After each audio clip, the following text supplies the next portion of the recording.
Dear students, this session is going to be very short and in which we are going to discuss few things. ये जो questions हम लोग discuss करेंगे वो basically CBSE जो issue किया है उसमें क्वेश्चन देखते हैं, डायरेक्टली क्वेश्चन पे आते हैं।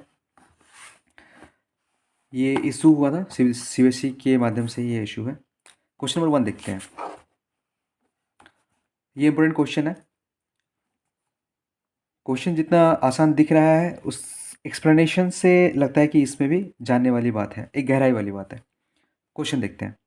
The graph of a quadratic polynomial P x passes through the points -6, 0, 0 -30, 4 -20 and 6, 0. The zeros of the polynomial are. इसका आंसर क्या होगा? पहले सॉल्व करते हैं। तो जीरोज़ का अर्थ होता है कि सॉल्यूशन इसका क्या क्या है, इसका कौन कौन से इसके फैक्टर्स हैं ना। The zeros of the polynomial are. अब पहली बात तो ये कि हम लोग क्वाड्रेटिक पोलिनोमियल को किस अनुसार जानते हैं। तो मैं बस एक बात बताना चाहता हूँ, उसके बाद हम लोग डायरेक्टली क्वेश्चन को सॉल्व करते हैं। क्वाड्रेटिक पोलिनोमियल का मतलब है कि एक ऐसा पोलिनोमियल जिसका एक्सप्रेशन कैसा हो, जिसका एक्सप्रेशन हो a x square plus b x plus c equal to 0। इस फॉर्म में यदि एक्सप्रेशन रहेगा तो इसको हम लोग क्या बोलेंगे? Quadratic polynomial. अच्छा, एक चीज़ और भी कि इसमें हम लोग जो वर्ड यूज़ करते हैं क्वाड्रेटिक। तो क्वाड्रेटिक में जो क्वाड वर्ड है, वैसे जो 4 को सिग्निफाई करता है, हम लोग जानते हैं ना कि जैसे बाई का मतलब 2 हो गया, बाईसाइकिल जिसमें 2 साइकिल हो, बाईसाइकिल। ट्राई जिसको 3 से रिप्रेजेंट करते हैं, ट्राई एंगल जिसमें 3 एंगल हो तो उसको हम लोग क्या बोलते हैं? ट्रायंगल। तो इसमें क्वाड किस 4 को रिप्रेजेंट कर रहा है? तो या तो ये समझ लें कि ये मिसलीडिंग है, और नहीं तो इसको गहराई से समझेंगे तो ये मिसलीडिंग नहीं है। तो क्वाड जो रिप्रेजेंट कर रहा है वह हमें किस ओर इशारा दे रहा है? एरिया की तरफ इशारा दे रहा है, क्योंकि इसका एक्सप्रेशन क्या है? स्क्वायर की फॉर्म में है। तो यदि स्क्वायर की फॉर्म में कोई एक्सप्रेशन आता है तो वो बेसिकली हम लोग जानते हैं कि मैथमेटिकली वह एरिया को रिप्रेजेंट करता है। जैसे कि एरिया ऑफ एक स्क्वायर ही ले लेते हैं कि एरिया ऑफ स्क्वायर क्या होता है? एरिया ऑफ स्क्वायर होता है साइड स्क्वायर होता है साइड स्क्वायर। या फिर हम रेक्टेंगल का भी एरिया निकालेंगे तो उसमें क्या है? लेंथ इंटू ब्रेथ है। तो जो यूनिट आएगा वह यूनिट किस में आएगा? या तो मीटर स्क्वायर में आएगा, नहीं तो सेंटीमीटर स्क्वायर में आएगा। तो यानी कि ये जो स्क्वायर है वह सिग्निफाई क्या कर रहा है? एरिया को सिग्निफाई कर रहा है। और एरिया को हम लोग जानते कैसे हैं? इस हिसाब से कि वो चारों तरफ से घिरा हो, मोर और लेस चारों तरफ से घिरा हो सकता है बाउंड्री एकदम सा ऐसा ना हो, मगर वो चारों तरफ से घिरा हो। यदि हम लोग ऐसे भी ड्रॉ करते हैं, मान लीजिए कि हम लोग एक ऐसे ही ड्रॉ कर देते हैं, तो एक हिसाब से है ना, ये सभी तरह से घिरा हुआ है। तो चूंकि डायरेक्शन कितना है? 4 डायरेक्शन है, नॉर्थ साउथ ईस्ट वेस्ट। तो ये मोर और लेस इसी बात को रिप्रेजेंट कर रहा है कि यह जो है सो किसी एरिया को डिनोट कर रहा है। और एरिया को हम लोग 4 दिशा समझ लीजिए, या फिर जो है सो ऐसे भी आप हम लोग समझ सकते हैं कि ये स्क्वायर के टर्म में है, तो मीटर स्क्वायर है, सेंटीमीटर स्क्वायर है, तो ये एरिया को रिप्रेजेंट कर रहा है। ठीक है। तो क्योंकि कभी कभी मन में आता है कि ये क्वाड्रेटिक में क्वाड क्या है, क्योंकि क्वाड तो 4 को रिप्रेजेंट कर रहा है, इसलिए मैंने ये बताना जरूरी समझा। अब देखिए, जो क्वाड्रेटिक पोलिनोमियल है उसका एक्सप्रेशन क्या है?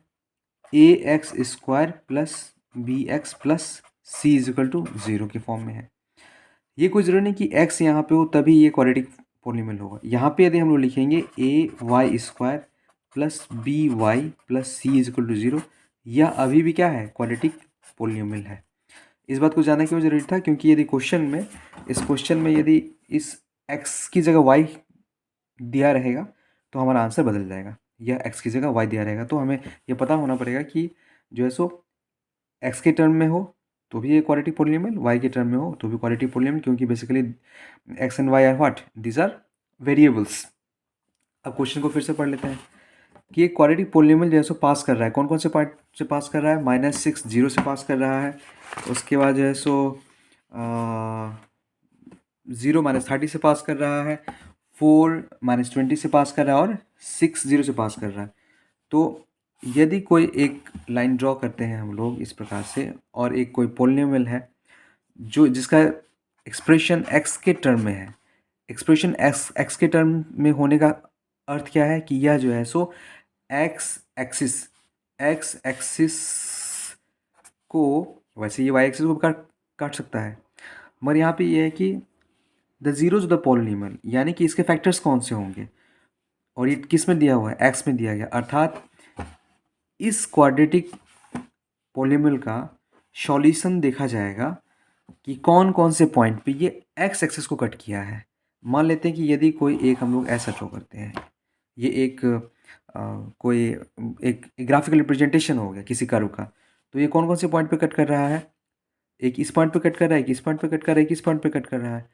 मगर चूंकि हमें ज़ीरो चाहिए, सॉल्यूशन चाहिए, और ये एक्स के टर्म में है, इसलिए हम लोग देखेंगे कि एक्स एक्सिस पे यह कहाँ कहाँ जीरो है।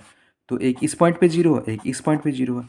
अब इतना जानते हुए हम लोग फिर क्वेश्चन को देखते हैं कि कौन कौन से पॉइंट को कट कर रहा है। ये पॉइंट को कट कर रहा है -6 0 0 -30 4 -20 और 6 0। इसका मतलब क्या हो गया कि इस पॉइंट पे y का वैल्यू 0 है, इस पॉइंट पे y का वैल्यू 0 है, y का वैल्यू 0 है, y का वैल्यू 0 है। और ये क्वाड्रेटिक पॉलिनॉमियल दिया किसके टर्म में है, x के टर्म में दिया गया है, इसलिए हम लोग यहाँ पे देख रहे हैं कि y का जो वैल्यू है वह 0 होना चाहिए। इस प्रकार से इसका जो आंसर हो गया वो कौन सा हो गया, ये डी ऑप्शन हो गया, -6 6। यदि यह question in term of y रहता तो फिर आंसर क्या हो जाता, तो हम लोग यहाँ ढूंढते कि x का वैल्यू किस में 0 है, तो x का वैल्यू इसमें 0 है, तो दूसरा तो कोई पॉइंट दिया नहीं गया है, तो इसका उस कंडीशन में जो आंसर होता है वो -30 रहता। ठीक है, तो इस क्वेश्चन को यहीं तक रहने देते हैं।